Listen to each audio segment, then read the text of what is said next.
Silchar news 24 আপনাদেরকে স্বাগতম জানাই। আজ হলো 28শে জুন শুক্রবার। আজকের কয়েকটি বিশেষ গুরুত্বপূর্ণ খবর নিয়ে আসলাম। আজকের প্রথম খবরটি হলো রাজ্যের মুখ্যমন্ত্রী ডক্টর হেমন্ত বিশ্ব শর্মা ক্যাবিনেট বৈঠকে রাজ্যবাসীর জন্য কয়েকটি বড় বড় ঘোষণা করেছেন। মুখ্যমন্ত্রী জানিয়েছেন এবার থেকে বাইক স্কুটি অটো চালকদেরকে কাগজপত্রের নামে শাস্তি অথবা ফাইন করিতে পারিবে না পুলিশ। বাইক স্কুটি চালকেরা শুধুমাত্র হেলমেট পরিধান না করিলে থাকিবে জরিমানা। এদিকে অটো এবং ইরিক্সা চালকেরা যদি চতুর্থবার পর্যন্ত আইন ভঙ্গ করে তাহলে জরিমানা করিতে পারিবে না পুলিশ। অটো এবং ইরিক্সা চালকেরা যদি পঞ্চমবারের মতো আইন ভঙ্গ করে তাহলে জরিমানা করা হবে। বাইক স্কুটি ইরিক্সা চালকদের জন্য 15 দিনের মধ্যে এই নতুন নিয়ম লাগু করা হবে বলে জানিয়েছেন মুখ্যমন্ত্রী। এদিকে সর্বশিক্ষার শিক্ষক শিক্ষিকা সকলদের জন্য এসেছে একটি ভালো খবর। কারণ হলো 35,000 নতুন পদ সৃষ্টি করিবে রাজ্য সরকার। এই 35,000 পদের জন্য শুধুমাত্র আবেদন করিতে পারিবেন সর্বশিক্ষার শিক্ষক শিক্ষিকা সকলে। আগামী 4 থেকে 5 মাসের ভিতরে এই শিক্ষক সকলদেরকে নিযুক্তি দেওয়া হবে। এদিকে রাজ্যে হঠাৎ বৃদ্ধি পেয়েছে বিভিন্ন ধরনের ঘটনা। মহিলা নির্যাতন এবং বিভিন্ন ঘটনা সহ দুর্নীতিতে জড়িত থাকা লোকেদের উপর কঠোর ব্যবস্থা নেওয়ার নির্দেশ দেওয়া হয়েছে আসাম পুলিশকে। কারণ হলো হঠাৎ রাজ্যে দুর্নীতি সহ বিভিন্ন ঘটনার সংখ্যা বৃদ্ধি পেয়েছে। আপনাদের এলাকায় দুর্নীতি সহ বিভিন্ন ঘটনা ঘটে নাকি কমেন্ট করে নিশ্চয় জানাবেন।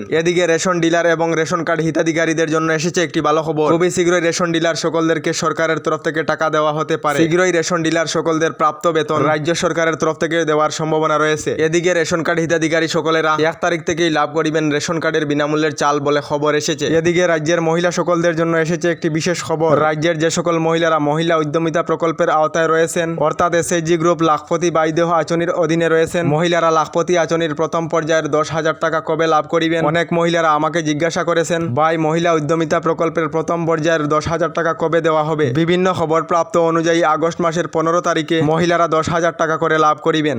রাজ্যের যে সকল মহিলারা এখনো পর্যন্ত অরুণোদয় আঁচনিতে অন্তর্ভুক্ত হয়েছেন না, তাদের জন্য মুখ্যমন্ত্রী ডক্টর হেমন্ত বিশ্ব শর্মার বৃহৎ ঘোষণা। মুখ্যমন্ত্রী ডক্টর হেমন্ত বিশ্ব শর্মা জানিয়েছেন আগামী 1 মাসের মধ্যে রাজ্যের প্রত্যেক দরিদ্র এবং মধ্যবিত্ত পরিবারের মহিলাদেরকে অরুণোদয় আঁচনির তালিকায় অন্তর্ভুক্ত করা হবে। মুখ্যমন্ত্রী জানিয়েছেন রাজ্যের প্রত্যেক পরিবারের মহিলাদেরকে অরুণোদয় আঁচনির আওতায় নিয়ে আসা হবে। খুবই শীঘ্রই রাজ্যে আবার নতুন করে অরুণোদয় আঁচনির আবেদন আরম্ভ হবে। আপনারা অরুণোদয় আঁচনি লাভ করেছেন না কমেন্ট করে নিশ্চয় জানাবেন। এদিকে জিও গ্রাহক সকলের জন্য এসেছে একটি বিশেষ খবর। আপনারা জিও সিম কার্ড ব্যবহার করেন নাকি কমেন্ট করে নিশ্চয় জানাবেন। কারণ হলো জিওর প্রতিটি রিচার্জের দাম বৃদ্ধি হতে চলেছে। খবর অনুযায়ী 3 জুলাই থেকে জিওর প্রতিটি রিচার্জের দাম আগের থেকে বৃদ্ধি করা হবে। তার সঙ্গে শীঘ্রই এয়ারটেল এবং ভোডাফোনও তাদের সকল রিচার্জ প্ল্যানের মূল্য বৃদ্ধি করিতে পারে। এদিকে 10 বছরের পর ভারতীয় ক্রিকেট টিম টি20 ওয়ার্ল্ড কাপেতে ফাইনালে পৌঁছে গিয়েছে। আগামীকাল রাত 8টার সময়ে সাউথ আফ্রিকার সঙ্গে ফাইনাল ম্যাচ অনুষ্ঠিত হবে। এদিকে এখনো পর্যন্ত যে সকল লোকেরা সরকারি গড় লাভ করেননি তাদের জন্য এসেছে একটি ভালো খবর। যে সকলের প্রধানমন্ত্রী আবাস যোজনার তালিকায় নাম রয়েছে তারা শীঘ্রই সরকারি গড় লাভ করিবেন। সঙ্গে বিনামূল্যের শৌচালয় এবং বিদ্যুতের কানেকশন, তার সঙ্গে এলপিজি গ্যাস কানেকশন খুবই শীঘ্রই লাভ করিবেন। যে সকল লোকেদের এখনো পর্যন্ত সরকারি গড়ের তালিকায় নাম নেই তারা অনলাইনের মাধ্যমে সরকারি গড়ের জন্য আবেদন করিতে পারিবেন। কারণ হলো খুবই শীঘ্রই কেন্দ্রীয় সরকারের তরফ থেকে দেশের দরিদ্র এবং মধ্যবিত্ত লোকেদেরকে প্রধানমন্ত্রী আবাস যোজনার অধীনে 3 কোটি সরকারি গড় প্রদান করা হবে। আপনারা সরকারি গড় লাভ করেছেন না কমেন্ট করে নিশ্চয় জানাবেন। আমাদের ডেইলি খবরগুলি ভালো লাগলে আমাদের ভিডিওতে লাইক দিয়ে চ্যানেলটিকে সাবস্ক্রাইব করে নেবেন।